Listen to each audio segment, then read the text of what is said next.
বন্ধুরা, আপনারা জানেন কি কেন আপনাদের খিদে পায়? বিশেষ করে ডায়াবেটিস রোগীদের কেন ঘন ঘন খিদে পায়? যত তারা বারে বারে খায় ততই তারা দুর্বল হয়, ততই তাদের ওজন বাড়ে, ততই তাদের ঘুম পায়, ততই তাদের রক্তে সুগারের পরিমাণ বাড়ে, ইনসুলিনের পরিমাণ বাড়ে। কেন এমনটা হয়? এর পিছনে বিজ্ঞানটাই বা কি? আবার এর থেকে বেরোনোর রাস্তাই বা কি? আসুন আজকের ভিডিওটিতে এই নিয়ে একটু বিস্তারিত আলোচনা করে দেখি। আমি ডাক্তার অলোক দেবনাথ। আজকে আমি এই ভিডিওটিতে ডায়াবেটিস রোগীদের কেন ঘন ঘন খিদে পায় এই নিয়ে যাবতীয় সায়েন্টিফিক ইনফরমেশন খুব সহজ সরলভাবে আপনাদের সামনে তুলে ধরব, যাতে করে আপনারা সবকিছু জানতে পারেন, বুঝতে পারেন। আজকের ভিডিওটিতে আমি প্রথমে আলোচনা করব আমাদের বিশেষ করে ডায়াবেটিস পেশেন্টদের কেন ঘন ঘন খিদে পায়। আমরা যতই খাই ততই দুর্বল হয়ে পড়ি। ভিডিওটির সর্বশেষে আমি আলোচনা করব কিভাবে, কোন পদ্ধতিতে এই খিদেকে জয় করার মধ্যে দিয়ে ডায়াবেটিসকে রিভার্স করে সারা জীবন সুস্থভাবে বেঁচে থাকতে পারবেন। যারা ভিডিওটি দেখছেন তারা যদি শেষ পর্যন্ত সঙ্গে থাকেন তাহলে আপনারা সবকিছু জানতে পারবেন, বুঝতে পারবেন। আপনারা দেখে থাকবেন, আমরা যারা চিকিৎসা বিজ্ঞানের সঙ্গে যুক্ত, আমাদের কাছে যে সমস্ত ডায়াবেটিস রোগীরা আসে তাদের মধ্যে বেশিরভাগ ডায়াবেটিস রোগী বলে থাকে আমাদের খুব বেশি বেশি খিদে পায়, খিদে সহ্য করতে পারি না, খিদে পেলেই গা হাত পা কাঁপে, চোখে মুখে অন্ধকার দেখি, পড়ে যাওয়ার উপক্রম হয়, মনে হয় অজ্ঞান হয়ে যাব। এই কন্ডিশন বা অবস্থা কাদের বেশি হয়?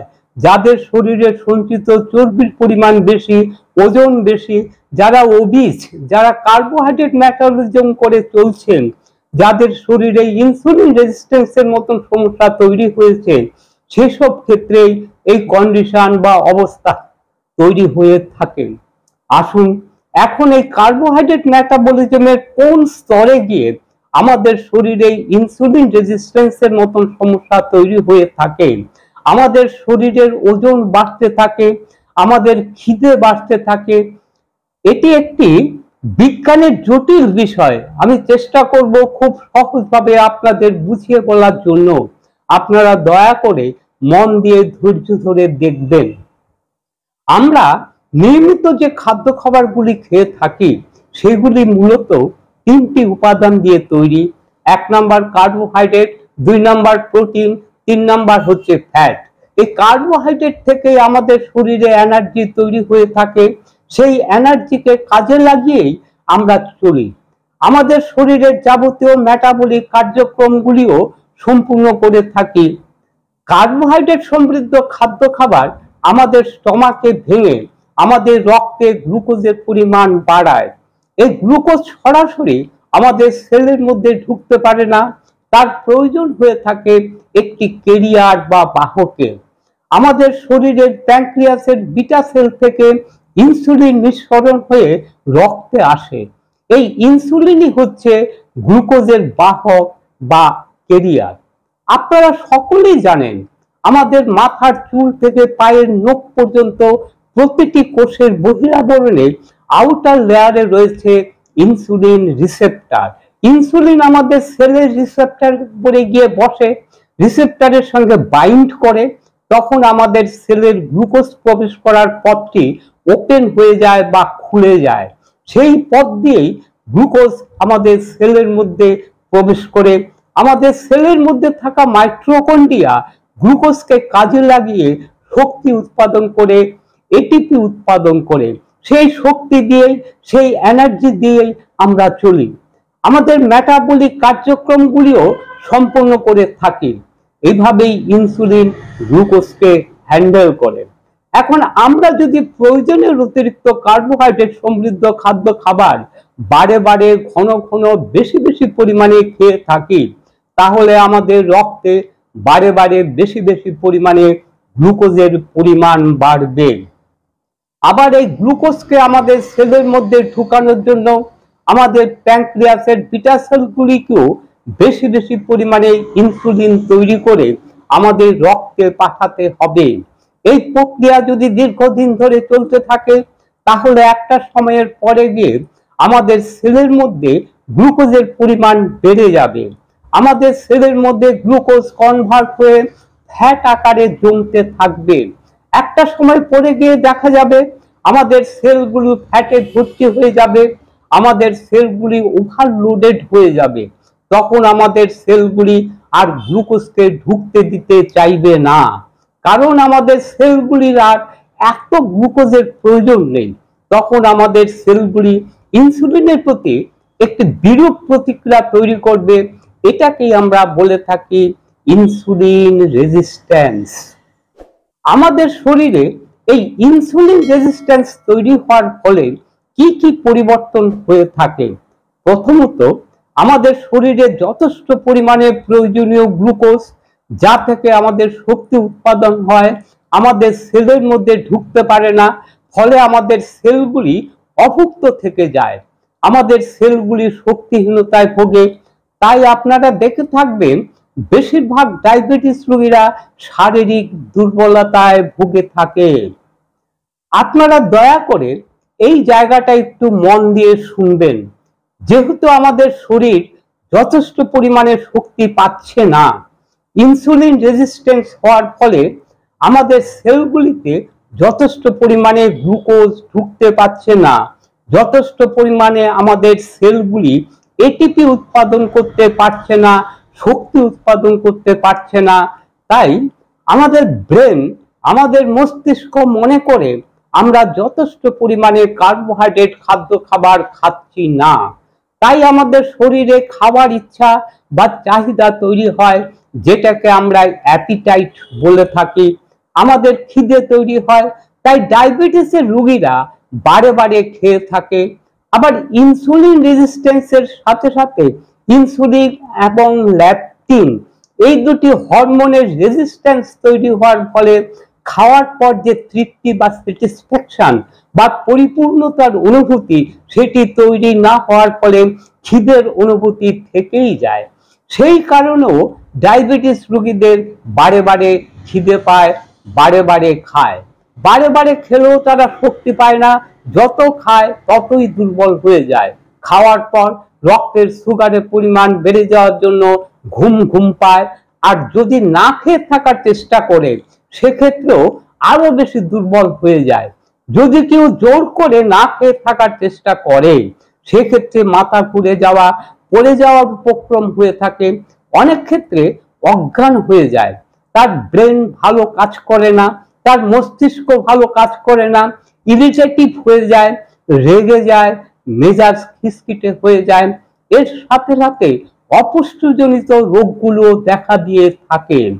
এই বারে বারে খাওয়ার ফলে রক্তে ইনসুলিনের নিঃসরণও বাড়ে, রক্তের ইনসুলিনের পরিমাণও বেড়ে যায়, তার সাথে সাথে ইনসুলিন রেজিস্ট্যান্সের পরিমাণও বাড়ে, রক্তের গ্লুকোজের পরিমাণও বাড়ে, ডায়াবেটিসও বাড়ে, আমাদের শরীরের ওজনও বাড়তে থাকে। আপনারা সকলেই জানেন ইনসুলিনের কাজ হচ্ছে রক্তের সুগারকে আমাদের সেলের মধ্যে ঢুকিয়ে দেওয়া। এছাড়া ইনসুলিনের আরেকটি গুরুত্বপূর্ণ কাজ হচ্ছে রক্তের বাড়তি চিনিকে, বাড়তি গ্লুকোজকে ব্রেনের নির্দেশে আমাদের লিভারের কাছে পাঠানোর মধ্যে দিয়ে আমাদের শরীরে গ্লাইকোজেন এবং ফ্যাট আকারে জমা করা। এটি একটি প্রোটেক্টিভ মেকানিজম। আপৎকালীন সময়ে এই সঞ্চিত ফ্যাটকে ফুয়েল হিসাবে ব্যবহার করে যাতে আমরা চলতে পারি। এখন লাখ টাকার প্রশ্ন হচ্ছে, আমরা এই অবস্থা থেকে কিভাবে বাঁচব? এই অবস্থা থেকে বাঁচার একমাত্র উপায় হচ্ছে আমাদের শরীরকে কার্বোহাইড্রেট মেটাবলিজম থেকে ফ্যাট মেটাবলিজমে শিফট করা। কিভাবে আপনারা ফ্যাট মেটাবলিজম করবেন সেই সম্পর্কে আমার বেশ কয়েকটি ভিডিও আছে, আমি ভিডিওগুলির লিংক ডেসক্রিপশন বক্সে দিয়ে রাখলাম। আপনারা বিস্তারিতভাবে জানতে চাইলে সেই ভিডিওগুলি দেখে নিতে পারেন। আপনারা জানেন আমাদের শরীরে দুই ধরনের মেটাবলিজম আছে, একটি হচ্ছে কার্বোহাইড্রেট মেটাবলিজম, আরেকটি হচ্ছে ফ্যাট মেটাবলিজম। এই যে প্রতিদিন আমরা ভাত, রুটি, আলু, মিষ্টি ইত্যাদি কার্বোহাইড্রেট সমৃদ্ধ খাদ্য খাবার খেয়ে থাকি। এই খাদ্য খাবার আমাদের অন্ত্রে ভেঙে রক্তে সুগারের পরিমাণ বাড়ায়। এই সুগারকে আমরা ফুয়েল হিসাবে বা শক্তি হিসাবে ব্যবহার করে চলি। এইটি হচ্ছে কার্বোহাইড্রেট মেটাবলিজম। আবার আমাদের শরীরের সঞ্চিত চর্বিকে শক্তি হিসাবে ফুয়েল হিসাবে ব্যবহার করেও আমরা চলতে পারি। এটাকে বলা হয় ফ্যাট মেটাবলিজম। আপনারা দেখে থাকবেন মেরু প্রদেশের শ্বেত ভল্লুকরা বা আমাদের দেশের সরীসৃপ প্রাণীরা সারা শীতকালটাই ঘুমিয়ে কাটিয়ে দেয়। তখন তারা কিভাবে বেঁচে থাকে? এই পুরো শীতকালটাই তারা ফ্যাট মেটাবলিজমের মধ্যে দিয়ে শরীরের সঞ্চিত চর্বিকে ফুয়েল হিসাবে জ্বালানি হিসাবে ব্যবহার করে বেঁচে থাকে। এখন আপনাদের মনে একটা প্রশ্ন আসতেই পারে। আপনারা প্রশ্ন করতে পারেন, ইনসুলিন রেজিস্ট্যান্স তৈরি হওয়ার ফলে আমাদের শরীরের সেলগুলি গ্লুকোজের অভাবে যথেষ্ট পরিমাণে শক্তি উৎপাদন করতে পারে না, তাহলে আমাদের শরীর কেন আমাদের শরীরের সঞ্চিত চর্বিকে ফুয়েল হিসাবে ব্যবহার করে শক্তি উৎপাদন করে না? এই জায়গাটা বন্ধুরা খুবই গুরুত্বপূর্ণ, আপনারা মন দিয়ে শুনবেন। আমাদের শরীরে ইনসুলিন রেজিস্ট্যান্স তৈরি হওয়ার ফলে আমাদের রক্তে ইনসুলিনের পরিমাণ বেড়ে যায়। আমাদের রক্তে ইনসুলিনের পরিমাণ বেশি থাকলে আমাদের শরীরে যে সঞ্চিত চর্বিগুলি রয়েছে সেগুলি আমাদের ব্রেন বা হাইপোথ্যালামাসকে জানতে দেয় না, বুঝতে দেয় না। আবার ইনসুলিনের উপস্থিতিতে আমাদের শরীরের সঞ্চিত চর্বিকে গলতে দেয় না। ইনসুলিনের কাজ হচ্ছে লাইপোজেনেসিস করা, অর্থাৎ চর্বিকে জমা করা, চর্বিকে সঞ্চিত করা। রক্তে ইনসুলিনের পরিমাণ বেশি থাকলে ইনসুলিন ফ্যাটকে চর্বিতে লাইপোলাইসিস অর্থাৎ চর্বিকে গলতে দেবে না, বাধা দেবে। তাই আমাদের শরীরে ফ্যাট মেটাবলিজম শিফট করতে গেলে প্রাথমিক শর্ত হচ্ছে আমাদের রক্তে ইনসুলিনের পরিমাণকে কম রাখা। কোনো ওষুধ দিয়ে ইনসুলিনের পরিমাণকে কম রাখা যায় না। কার্বোহাইড্রেটের রেসপন্সে কার্বোহাইড্রেট খাদ্য খাবার খাওয়ার সাথে সাথে আমাদের রক্তে ইনসুলিনের পরিমাণ বাড়ে। তাই রক্তে ইনসুলিনের পরিমাণ কম রাখতে গেলে কার্বোহাইড্রেটের পরিমাণকে রেস্ট্রিক্ট করতে হবে, কম রাখতে হবে। শরীরে কার্বোহাইড্রেট বা সুগার সমৃদ্ধ খাদ্য খাবার খুবই কম পরিমাণে দিয়ে যতটুকু আমরা কার্বোহাইড্রেট গ্রহণ করব সেটা শুধুমাত্র শাকসবজি থেকে নেব। ভালো চর্বি বা স্বাস্থ্যকর চর্বি বা ফ্যাটের পরিমাণ বাড়িয়ে প্রোটিনের পরিমাণ মডারেট রেখে আমাদের শরীরে শুধুমাত্র চর্বি বা ফ্যাট থেকে শক্তি উৎপাদনের নির্দেশনা তৈরি করাই হলো ফ্যাট অ্যাডাপ্টেশন। এই প্রক্রিয়াটি চালু হতে 5 থেকে 7 দিন সময় লাগে, কোনো কোনো ক্ষেত্রে একটু বেশি দিন সময় লাগতে পারে। আপনারা ধৈর্য ধরে এই প্রক্রিয়াটি চালিয়ে যাবেন। আপনারা দেখতে পাবেন 2-3 দিন পর থেকে প্রথম দিকে আপনাদের যে পরিমাণ খিদে লাগতো সেই খিদের পরিমাণ আস্তে আস্তে কমে আসছে। আপনারা চাইলেও আগের মতন খেতে পারবেন না। আপনাদের শরীরে এনার্জি লেভেলও বেড়ে যাবে। তখনই আপনারা বুঝতে পারবেন আপনাদের শরীরে ফ্যাট অ্যাডাপ্টেশন প্রক্রিয়া শুরু হয়ে গেছে। আপনাদের আর আগের মতন খিদে পাচ্ছে না। আপনারা অনেকক্ষণ না খেয়ে থাকলেও আপনাদের কোনো রকম অসুবিধা হচ্ছে না। আপনারা বাইরের থেকে না খেলেও আপনাদের শরীরের সঞ্চিত চর্বিকে ব্যবহার করে শক্তি উৎপাদন করছে, এনার্জি তৈরি করছে। আপনারা এই প্রসেসটাকে স্পিড আপ বা ত্বরান্বিত করতে চাইলে শরীরে প্রোটিনের পরিমাণ একটু বাড়িয়ে দেবেন। আগে যে পরিমাণে ফ্যাট খাচ্ছিলেন সেই ফ্যাটের পরিমাণও কমিয়ে দেবেন। তার সাথে সাথে আপনারা ফাস্টিং বা ইন্টারমিটেন্ট ফাস্টিংও করতে পারেন। যারা রোজা রাখেন তারা রোজা রাখতেও পারেন। আবার যারা এক্সারসাইজ করতে পারবেন, যারা এক্সারসাইজ করতে চান তারা অবশ্যই এক্সারসাইজ করবেন। আবার আপনারা ফাস্টিং করে অটোফেজের মধ্যে দিয়ে শরীরের তারুণ্যকেও ধরে রাখতে পারবেন।